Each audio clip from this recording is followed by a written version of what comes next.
Джеки Чан боевик әлеміндегі ең әйгілі актерлардың бірі.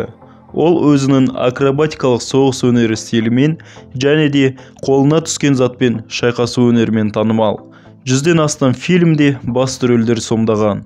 Сонымен қатар Азиядағы ең атақты актерлар қатарына кіреді. Достар, Джеки Чан жылына $65 миллион астам пайда табады. Бірақ оның балалық шағы кедейлікпен өткен. Джеки Чанның өмірге келгендегі құны бар болғаны $26 болған. Әке-шешесі Джеки Чанды британдық акушерге еңбегі үшін $26 сатып жібермекші болған. Бірақ акушер бұл ұсыныстан бас тартқан екен. Әкесі көршілерден қарызға ақша алып төлеген көрінеді. 6 жыл өткен соң әке-шешесі жұмыс істеп жинаған қаражатына Джекиді Пекин опера интернатына оқуға қалдырған. Ол жерде балаларды сыртқа шығармай қамап оқытқан. Және де ол жерде сауаттылыққа аса мән бермеген. Мен Қытай тілінде әлі де дұрыс оқып жаза алмаймын, дейді Джеки бір интервьюінде. 40 жасынан аса жұмысына байланысты ағылшын тілін меңгерген. Әнге, биге, акробатика, төбелес өнеріне үйренуге интернатта қатты қадағалаған. Күн сайын таңғы 5-тен түн жарымға дейін мені оқытқан таяқ деп еске алады актер. Таяқ маған секіруді және де ұруды бұйыратын. Ұстазым маған үстелден асып секір дегенде, мен қолымнан келмейді деп жауап беретінмін. Сонда ол таяқты алып шыққанда мен бір емес 2 үстелден асып бірақ секіретінмін, дейді Джеки.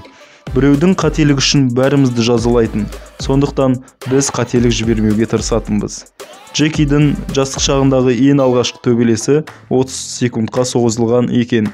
Онда ол байкерлер мен мотоциклін көру үшін төбелесіпті. Кәдімгі төбелесте акробатикалық соғыс өнері кинодағыдай әдемі шықпайтын. Бізден спортсмендерді емес, тюркачтарды дайындайтын, дейді Джеки Чан. Ол киноға 8 жасынан түсе бастаған.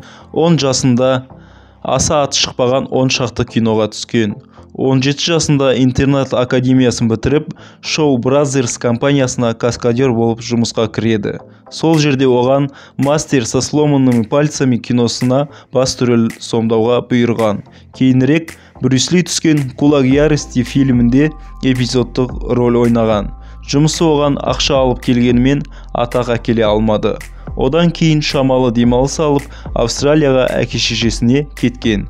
Онда ол стройкада талай жұмыс істеп, кейін Гонконгке қайтып оралған.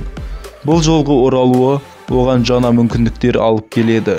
Ол продюсер және сценарист Сью Эгимен танысып, ол кісі Джеки Чанға шамалы стилін өзгертуді және де барлығын комедиялық күлкінішті қылып істеуді ұсынған. Бұл ұсыныс Джеки Чанға таптырмас өзгеріс болды. Кейін «Пьяный мастер» фильмі прокатта хит фильмдер қатарына кіреді. Осыдан кейін Джеки Чанның артынан барлық жергілікті кинокомпаниялар жүгіре бастаған. Ол Гонконгтағы гонорары ең жоғары актерға айналды. 83 жылы Джеки Чан «Проект А» фильмін түсіреді. Ол фильм оның карьерасына үлкен өзгерістер алып келеді. Осыдан кейін барлығына Джеки Чанның өзіндік киножанр комедиялық кунг-фу боевик шығарғаны белгілі болады. Бірақ Джеки Голливудты бағындырғысы келеді. Бұл Джекидің әлемдік атаққа шығуға басқан алғашқы қадамы еді. Джеки Чанның байлығы $370 миллион бағаланады. Бірақ бұл нақты цифрлар емес. Өзі де нақты білмейді. Қолым тимей жүр санауға деп қалжыңдап қояды актер. Кинодан бөлек оған табысты ресторандар, театрлар, кофейни бизнес, киім дүкендері және де өзінің жеке сағаттар бренді алып келеді. Оның сағаттарға деген махаббаты ең алғашқы жалақымды алған кезде пайда болған, дейді Джеки. Ол өзінің сатып алған ең қымбат сағаттарымен достарына мақтанғанды ұнатқан екен. Ол өзінің табысын басқаруды әу бастан білмеген. Өзі мойындайды. Оны алдап кету оңай, тіпті жақын достары да алдап кеткен екен. Бірде декоратор оның ақшасын алып, кейін қашып кеткен екен. Мен оны іздегім келмеді. Менің ақшамды ұрлаған адамдардың байып кеткенін көрген емеспін. Мен аңқаулығымнан кедей де болып қалған жоқпын, дейді Джеки. Менің ақшаға деген көзқарасым өзгерді. Мен бұрынғыдай қымбат яхта, машина, самолеттер алмайтын болдым. Мен сол бір қалыпты киімдерді киемін, қарапайым тамақтанамын. Енді маған ақша жақсы істерге жұмсау үшін керек. Ендігі менің сатып алғым келетіні ол уақыт. Себебі уақыт ешқашан жетпейді, дейді Джеки. Бір сахнаны 2900 дубльдау Джекиді Гиннес рекордтар кітабына кіргізді. Ол сонымен қатар кино түсірілімінде өзін де каскадерларды да аямайды. Джеки кино түсірілімінде көптеген жарақаттар алады. Сондықтан оның денсаулығын сақтандыруды ешқандай денсаулық сақтандыру компаниялары көтергісі келмейді. Сонымен қатар Азияда біз фильмнің аяғына съемкадағы сәтсіз жарақат алған кадрларды қоя аламыз, ал Америкада бұған тыйым салынған, дейді Джеки. Барлық ауыр жарақаттарды Джеки өзіне алады. Жасы келгеніне байланысты Джеки дублерсіз трюктар орындамайтынын айтты. Мен қазір бірталай трюкке жарамаймын деп мойындайды актер. Кез келген жарақат ол деген аурухана және укол. Мен көп заттан қорықпаймын, бірақ денеме ине кіргенде қатты қорқатыным бар, дейді Джеки. Қолында уколы бар медсестралардан талай қашқанмын деп ұялады Джеки.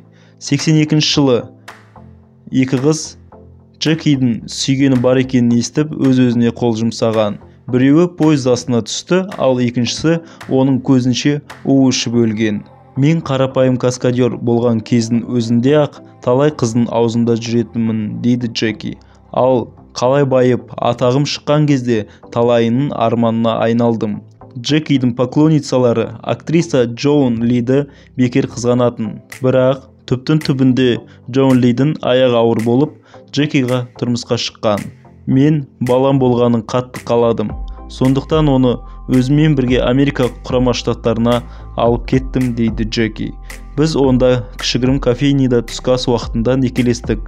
Өзінің жұмысына қатты берілген Джеки әйелі мен ұлы Джессиді тастап қайта кино саласына келеді. Мен өмірімде отбасымды 6 жылда 6 рет көрген кездерім болды, дейді актер. Тіпті оларға келген кезде көп уақытымды отбасыммен емес, достарыммен өткізетінмін, дейді. Мені жаман әке деп айтуға оның құқығы бар. Бірақ мен ұлымның жақсы білім алғанын қаладым. Және де ол үшін қолымнан келгенім барлығын жасадым. Өзімнің бала кездегі армандарым дәрігер, юрист, инженер болғанын қаладым. Бірақ Джесси бұл мамандықты емес, әкесінің жолын таңдады. Джессидің бұндай шешімді қабылдағанын естіген анасы, бұл қарғыс атқыр мамандық менің күйеуімді менен алып қойды деп қатты жылаған екен. Сонымен қатар Джекидің Элайн Уитсили есімді актрисадан некесіз туылған қызы бар. Бірталай уақыттан кейін ғана Джеки мұны мойындаған. Бірақ Элайн Джекидан ешқандай алимент талап етпеген. Оған мені жалғыз өсіру қиынға соқты, дейді қызы Эта Уджолин. Мен Джекиді әкем деп санамаймын. Оның мен өміріме ешқандай қатысы жоқ деп санайды қызы. 2014 жылы тамызда Джеки Чанның ұлы Джесси Чанның квартирасынан полицейлер тексеру барысында 100 грамм марихуана тауып алған. Ұлы есірткіні 8 жылдан астам пайдаланып келген. Есірткіге мүлдем қарсы Джеки ұлының есірткі қолданатынын полицейлерден бұрын білген кезімде оны өз қолыммен қылқындыратын едім, дейді Джеки. Джеки Чан ұлының 6 ай абақты түрмеде жатқанын білсе де, ұлын көруге бірде-бір рет бармаған, және де өзінің мансабын ұлын босатып алу үшін қолданбаған. Түрме оны дұрыс жолға түсірсе, менде одан бақыт жоқ, дейді Джеки. Бұл оқиғаға дейін әке мен бала арасындағы қарым-қатынас тым мәз емес еді. Джекидің өсиетнамасы бойынша оның байлығының көп бөлшегі отбасына емес, қайырымдылыққа, яғни кедей балаларға жағдай жасауға және де оларға мектеп салуға жұмсалады. Мен ұлымның бір нәрсеге қол жеткізгісі келсе, ол өзі тырысып, өз күшімен жетуі керек. Ал қолынан келмесе, ондай баланың менің ақшамды бостан-бос шашқанын қаламаймын, дейді актер. Достар, сіздер Джекидің бұл шешімімен келісесіздер ме? Бұл туралы комментарияға жазсаңыздар, мен барлығын мұқият оқимын.